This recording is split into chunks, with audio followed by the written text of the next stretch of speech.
Good afternoon. I'm Daniel Guest, and welcome to the Imagine Golf podcast. This podcast is dedicated to help you get the swing and the game that you've always imagined.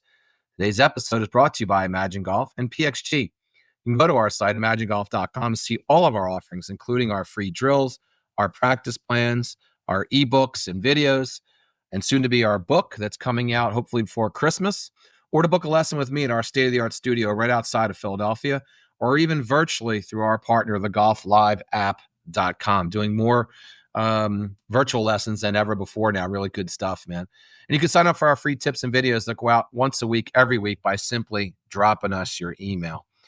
All right, well, today's podcast is near and dear to my heart, probably near and dear to almost every golf instructor's heart. It's why you can't get better with YouTube or social media. Yeah, I mean, just when you say it out loud, right? Can you get better on YouTube or social media? You know, if I ask 10 people, probably at least half of them cringe. Maybe, 25% of them aren't sure. And maybe another percentage of them say yes, But I'm here to tell you, man, it doesn't work, right? I mean, look, I think sometimes well-intended projects, have ill effects, right? And I would definitely put YouTube golf videos, man, into this type of category, right? Almost like collateral damage, type of thing. And because here's why. Look, I honestly believe that when instructors go onto YouTube, they definitely have an intention of helping people and golfers get better. I really do. I don't think there's any coach out there, instructor out there, even individual out there that puts videos on there to mess people up, right? But I assure you, there's plenty of videos out there, golf instruction wise, I'm talking about, that are totally going to mess you up, right? And I would argue that the majority of them were, again, made with well intentions and just either aren't applicable to you, you can't do, or some combination thereof, right? I think that the format of YouTube, unto itself, right, one-dimensional kind of format, that's really not even good for golf, if you would, right? I don't think it's well suited anyway, to help people improve.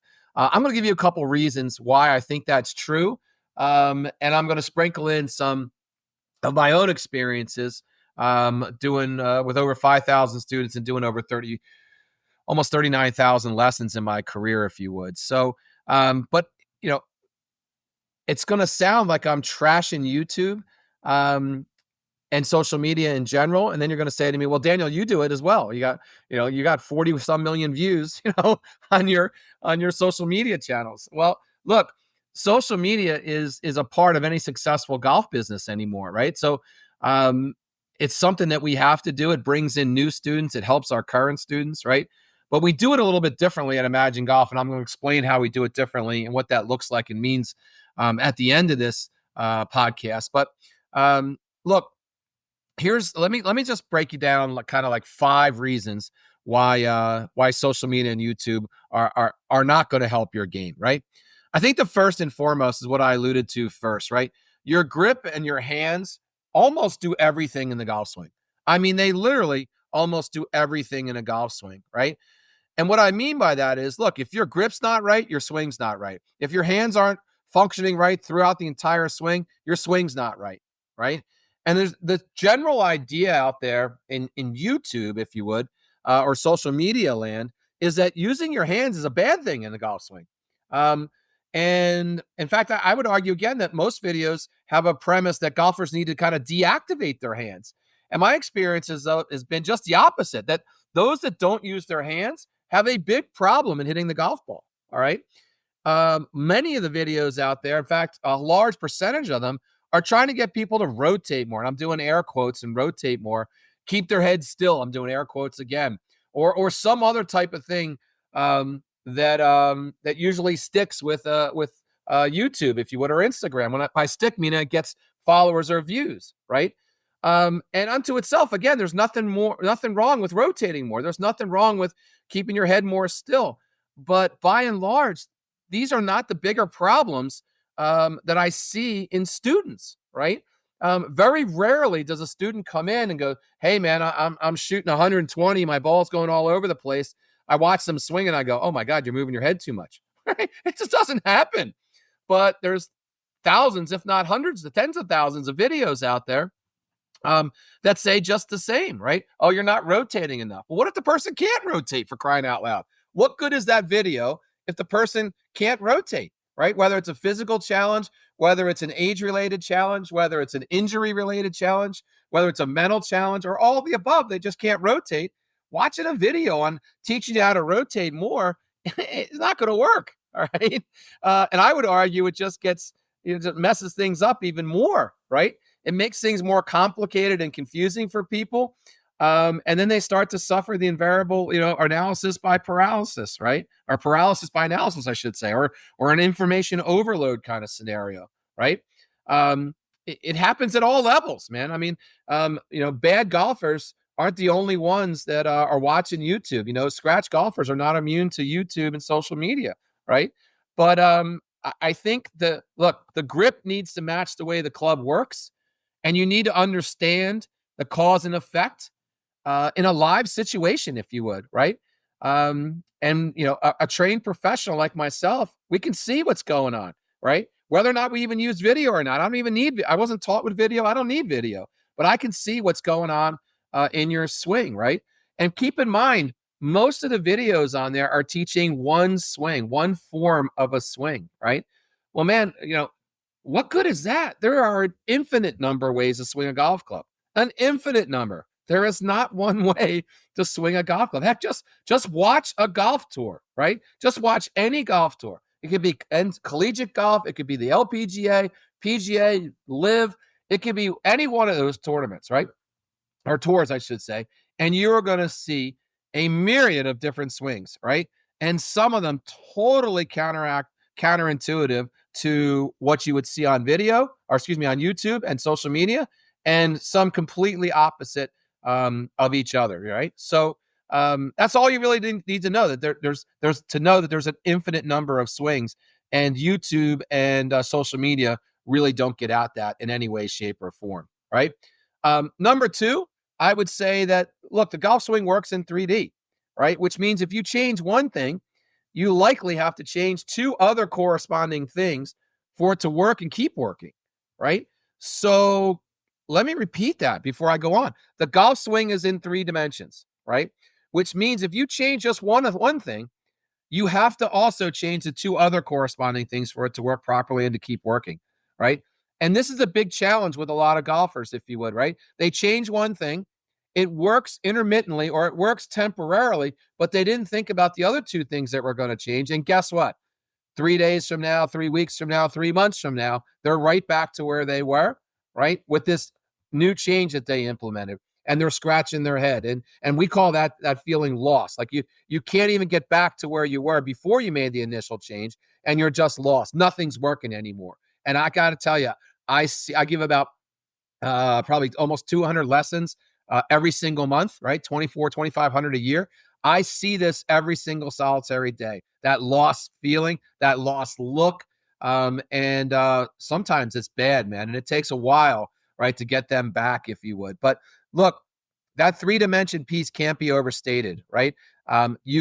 Someone has got to see, right, your swing in person, in my opinion, right? I'll give you an example. If you did a quick Google search, right, on just one piece of golf, right, like type in, I'm doing air quotes here, how to fix a slice, right? When I type that in, I get 14 million related results. 14 million, right? And the first thing that Google does is send me to a YouTube video with some, clickbait that says you're gonna, fix your slice in one swing, right? Just when I say that out loud, I can't stop laughing, right? And if that was true, right, then no one would slice the ball anymore. Every golfer on the planet would hit it straight up the middle. And we know it's not true, right? So look, if something is in 3 dimensions, right, and you're trying to view it in 1 or 2, and then make some changes, some alterations that are going to be positive, right? The odds are against you. Which video are you going to pick out of the 13.9 million, right? And here's the thing I tell students all the time. Look, there are great videos out there for every single solitary change or challenge that is out there, right? But none of those videos were made for you. So you better be right in analyzing your swing, and you better be right in this prescription or the video that you picked, or you're doing yourself harm. And again, I could stop the podcast right there as to why you shouldn't watch these videos, right? From a prescriptive nature, right? Because more times than not, the student is wrong in what they do. I can tell you on a daily basis, I go through our same input questionnaire with everybody, all new students, right? And it goes something like this. I'm going to paraphrase for time, but what's the ball do? Golf is what the ball does. What's the ball doing? What's your big miss? And I look over their clubs. Where are you fit for these? I go through all this, right? Are you aware of any challenges that you have? Have you had any lessons before? So that invariably comes up with some answers like, well, I know I come over the top. I have an early extension and I don't rotate enough, right? Right. So, and I flip my hands and I tend to cast the club, right? So five big material challenges here, right? And the proverbial, I'm very inconsistent, right? So I then have the student swing, couples get warmed up, have a couple swings, and guess what? I don't see 4 of the 5 things that they just told me, right? They're not even happening, right? So yeah, do they have one glaring big miss? Everyone does, yes. But they don't, very rarely does someone present more than 2, right? So, and by the way, if you fix the big miss, guess what happens? A lot of the smaller things, right, go away. So let's say someone did have 5 things going on. But if we start with the biggest one and we fix that, I can guarantee you 2 of the 3 of the smaller ones go away. And now all of a sudden, we're looking at a different swing and a different prescription, if you will, a different analysis and a different prescription. And all of a sudden, we got a different big miss. And we just keep going down that rabbit hole, if you would, on fixing those misses. And before you know it, the student's becoming way more efficient, way more consistent. They're starting to have way more fun. And consequently, their scores are going down significantly. All right. So that's number 2. If I had to pick a third, look, the golf swing in general, right, is subject to the direction of momentum. And what I mean by that is that oftentimes you can't see on a video from an instructional standpoint how this momentum, if you would, or the instructor's momentum is causing or affecting your swing, if you would. So what that means is, look, you see a swing, right? Your guy tells you to do X. It looks great. But what you can't see is his swing path, right? What you can't see is the perfect sequencing the individual has, right? So if that's a challenge, right, for the student, right? Well, then whatever the instructor or whatever the video is saying isn't going to work, right? It doesn't matter if you turn your wrist the way they're saying. It doesn't matter if you're swinging to right field, and that's a whole other thing, right? But you get the idea, right? If the momentum of your swing is off, and what I mean by momentum, look, the swing is kind of broken down into like 3 things, basically, like a takeaway, a sequence, and then an extension or slash follow through, right?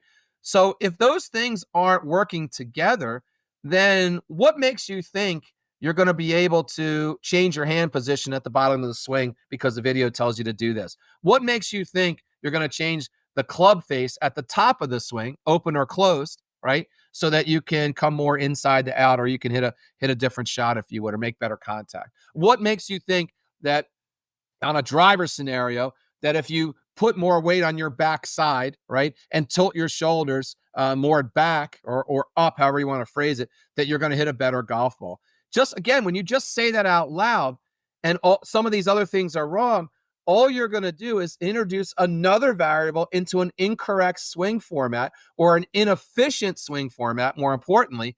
And before you know it, you got more problems than you had when you started. All right.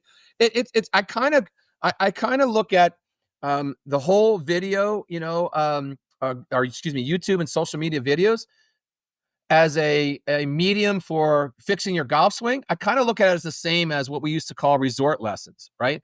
That's a person that is at a resort. They take one lesson and they want to be fixed in 1 hour, right? It just, again, we just said out loud, it can't happen. Can you get a little better in an hour? Of course you can, right? But if you're, a double-digit handicapper, you're 15 plus handicapper, are you going to knock off 5 strokes in a 1 hour lesson? Zero chance, right? Zero chance. But and I don't know many people likewise that have watched these videos and come to me and say, "Oh, you know what, man, Daniel, I know I booked paid for a 6 lesson program, and but I've been watching a lot of YouTube videos, and I'm only 3 in. And I don't think I need the final 3 lessons." Said no one, right? 38,000 lessons. No one has ever said that to me, right? So I think again, you've got to take all this into consideration, all right, when you're looking at these videos, or when you're looking to get better, right? Um, I think number 4, right? If I had to come up with, look, feel is never real. All right. Tiger famously said that, right? If I had a dollar for every time someone said to me, well, that just doesn't feel good, or I feel like I'm doing X or Y or whatever. And the reality is it's just the opposite. Look, I'd be a rich man, right? Feel is never real. So we got to make sure that we turn our real into a feel. And what I mean by that, if you can feel something, you can replicate it. It's that simple, right? I could do a whole lesson on just that. If you swing over the top, for example, there's a high probability that your back shoulder is going forward, not down, right? And you probably can't feel that difference. And if I can get you to feel what it feels like to have your back shoulder go down and towards 1 o'clock, like you're skipping a stone, guess what? Your slice goes away and your over the top swing goes away almost immediately, right? But if you can't feel that difference, you're never going to be able to replicate it, right? You may do it fine in a lesson, right? And I hear this all the time too from lessons that, in my opinion, are inferior, right? Oh, I took a lesson and it just didn't stick. Well, man, you didn't take a lesson from me, that's for sure, right? Because our stuff sticks. So we work on with students, we work on just that, how to get the feel of what a real efficient swing is supposed to be. And everything we do, every drill we do has a biomechanical change to it. Every thing we work on, everything we talk about is around these feels. All right. And we're very specific on them, right? None of our instructors will ever say, swing to right field, as an example. What is right field? Right field is huge. So there's no chance that your brain dials in on that. And that's just not how we learn things in generalities. We say swing to 1 o'clock as an example for right-handed golfer. Get that path going to 1 o'clock, and guess what? You'll hit a better golf ball. I guarantee it. And you'll likely swing inside to out. So the feel and real thing can't be overstated, and it's next to impossible to get feel and real on a video. That you don't even know if that's really what's going on, right? And then the last thing, look, things. I almost said small things make a big difference, but I'm going to just say things make a big difference, right? So if you look again on YouTube or social media, you'll see a million different ways to swing. You'll see a million different challenges to a golf swing. You'll see a million different things that say this is the most important thing, or do this and do that. My point is that they can't all be right, right? They can't all be right. And one of the challenges with golf in general is there's no overarching or one way that people teach the game, right? And that's a challenge, okay? Because it's the same game, right? I can guarantee you there aren't 13.9 million videos on how to play the piano or how to learn to play the piano, right? How to shoot a bow and arrow, right? There's just not that many, right? Because there's an underlying premise about how you learn music and how it works, as well as other fine motor skill sports like shooting a bow and arrow. Well, golf is no different. So somewhere along the line, we got to kind of awry in our golf instruction, right? And kind of rogue, for lack of a better, on golf instruction, right? Are there some crazy different ways to do things? Of course there are. Do they work for some people? Of course they are. Do they work for the masses? Of course they don't. All right. So let me tell you what some of the things that I see the most often And these are in order of importance, if you would, right? And this is what you're not going to get in a video, if you would. Club path. If your swing path / club path is not an inside to outside swing, you will have trouble as an amateur golfer. No point paragraph, right? So, in my opinion, over the 38,000 lessons I've done, it's the number one indicator of a good or bad golfer. Number one. So, again, if you come to do a lesson with us and you're swinging outside to in, and let's say you have some early extension challenges, or you could tack on any one of the other challenges that golf people talk about all the time, right? We are only going to work on the first one, or the biggest one first. Your biggest miss, as Hank Haney would say, right? And that biggest miss is your swing path. Nothing else matters. Nothing else matters. So we're going to work on that swing path until you get it right. All right. And the obvious question, well, how long does that take? Well, it doesn't take nearly as long as you think, right? We all learn the same way, right? We're consciously incompetent when we come in, meaning we know we don't know how to swing inside to out. Then we become consciously competent, meaning we know what we have to do. And as long as I think about it and execute on it, I make it happen. But the second I don't think about it, I go right back to my old ways. And then the last stage in learning is unconsciously competent, where, I've heard the term muscle memory or whatever, where you don't even have to think about it anymore. It just happens. So that's how we go about making people better. You're never going to get that on the video. You can't. There's no chance you're going to get it on a social media post, especially on Instagram, where they're a couple minutes in length at most, right? So you've got to have someone, a professional, making sure and steering you through the process, through that learning process, right? Again, it doesn't matter what you're learning. That's the way you learn everything. That's the way our brains work. There is no muscle memory, right? There's no such thing. Muscles don't have memory, right? Your mind puts that muscle memory together through through the neurons, right? And through the pathways that it's connecting along the ways. So along that same vein, we got to break a bad habit first before we can install the new habit, right? And by the way, breaking a new habit or breaking an old habit is the easiest part of golf instruction. I can go to any range anywhere in America and look like a rock star golf coach by showing somebody what they're doing. Outside the in swing is a perfect example. I can immediately make an impact within 5 minutes on somebody, right? So they won't be slicing the ball as much, and probably within a half hour, get them to hitting the ball straighter or even drawing, if you would. Now, I can't make it stick in that time frame, right? But I can absolutely make some alterations and show them what they're supposed to do. And before you know it, they're hitting into out or hitting a better golf shot. Let's just leave it at that. All right. The second thing is attack angle, right? You've got to have a appropriate attack angle on the golf club, or on the golf ball, I should say, right? Depending on the club. And there's a different attack angle for every golf club, right? But this is contact with the golf ball, right? Golf is what the ball does. So if you're not making appropriate contact with the only implement that hits the ball, i.e. the club face, then you're going to have problems, right? So we got to have the appropriate attack angle. And now I think about it, I just made a mental note to myself. I should do a whole podcast on just that. All right. So we've got to figure out that attack angle, right? And then the last thing, all right, of an area of importance, right? So we talked about the importance of this path. We talked about the importance of the contact. And then the last thing that we work on with everybody from an importance standpoint is where, in fact, they're hitting it on the face, right?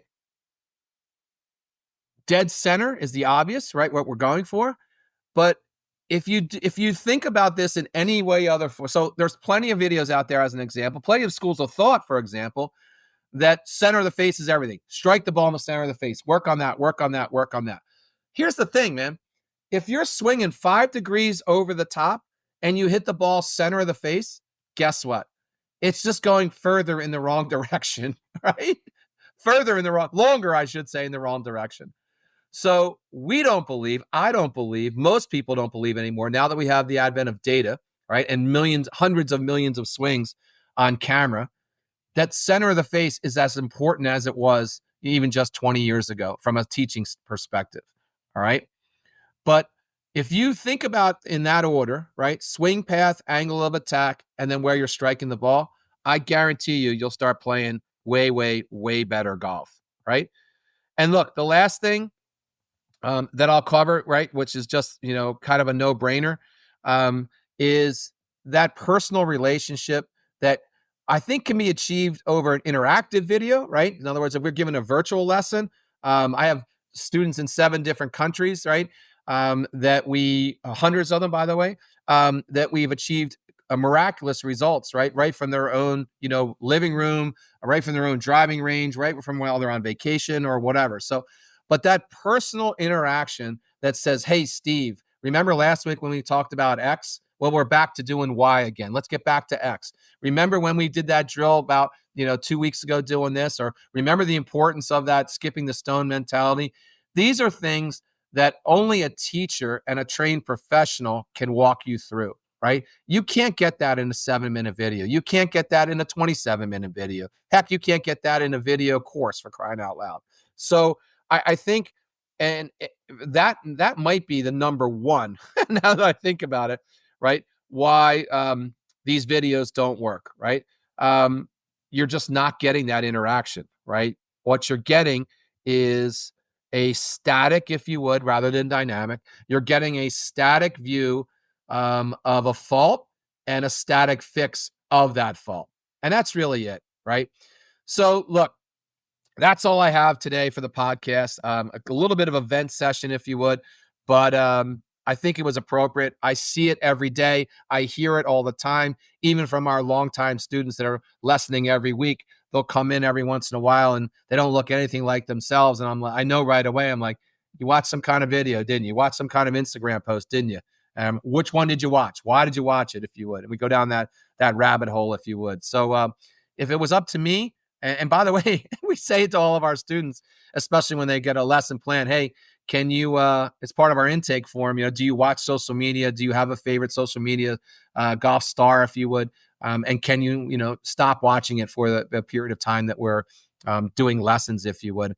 And that's either a yes or no question, right? And we appreciate the no's, man. We appreciate the yeses, and we really can't stand when customers say no. So, but at the end of the day, YouTube and social media is not going to make you a better golfer. I guarantee you, if we looked at the top 10% of golfers, they watch a lot less videos than the bottom 90%. And there are more golf instructional videos out there on all the social media and YouTube than every other sport combined. And again, that's all you need to know that's not right. All right, that's today's podcast. Thanks for tuning in. Please hit the follow button wherever you get your podcast. Be sure to check out our site, imagigolf.com. Be on the lookout for our new book, it's called Give Me a Break, Why Traditional Golf Instruction is Failing You. And you can follow us on all the social media platforms. We're on them all. And here's to getting you the swing and the game that you've always imagined.